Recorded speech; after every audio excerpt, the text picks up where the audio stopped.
তো hello and welcome back বন্ধুরা, কেমন আছো তোমরা সকলে? আমি বেশ ভালোই আছি, বন্ধুদের সাথে বেশ মজা করছি। তো আজকে আমরা সব বান্ধবীরা মিলে চলে গেছিলাম কালকি দেখতে।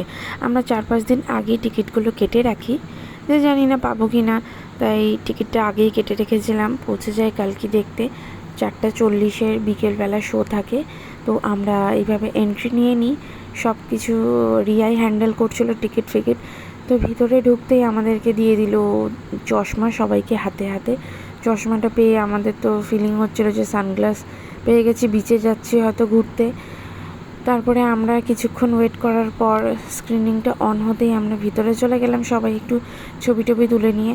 তো ভিতরে ঢুকেই দেখি জন ইব্রাহিমের একটা ফিল্মের প্রমোশন হচ্ছে, অ্যাড দিচ্ছে ভেদা। তো বেশ ভালো লাগলো, জানি না এখন কি হবে।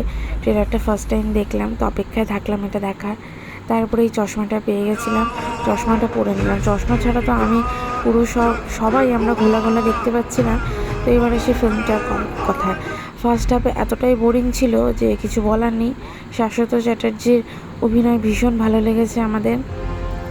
এন্ডিংয়ে মনে হচ্ছিলো বইটা যেন আমরা অমিতাভ বচ্চনের জন্য দেখতে এসেছি। অমিতাভ বচ্চনের অভিনয় ভীষণ ভালো ছিল, প্রভাসের থেকে দীপিকার অভিনয় আরও বেশি ভালো। প্রভাসের একটা ছ্যাবলামো মতো রোল ছিল, যেটা আমরা পরে বুঝতে পারি যে দীপিকা হলেন মা, যিনি ভগবানের জন্ম দিচ্ছেন।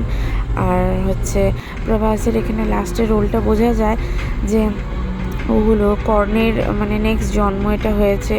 আর অমিতাভ বচ্চন হলো অশ্বত্থামা, যে অমর, তার দায়িত্ব হলো সেই ঠাকুরকে বাঁচানোর জন্ম হওয়ার আগে।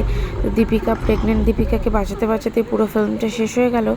মৃণালের ভূমিকা ছিল এখানে 1-2 মিনিট, দিশা পাটানির ভূমিকার কোনো মূল্যই ছিল না এখানে।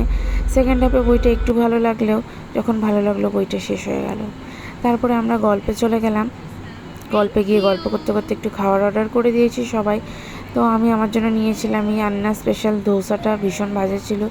আর ওরা নিয়েছিল ওদের জন্য এই কম্বোগুলো, এটা বেশি ভালো ছিল। ডাল মাখানিটা খুব সুন্দর লেগেছে আমাকে সবগুলোর মধ্যে। তারপরে খাওয়া দাওয়া করে গল্প করে ছবি টবি তুলে আমরা ধীরে ধীরে ব্যাক হয়ে গেলাম। তো তোমরা এখনও যেটা ভাবছো কালকে দেখবো কি দেখবো না, তারা ফার্স্ট হাফটা একটু বোর হয়ে যাবে, ভীষণ মারামারি আছে। আর লেট না করে দেখেই ফেলো, পরের পার্টটা ভালো লাগবে।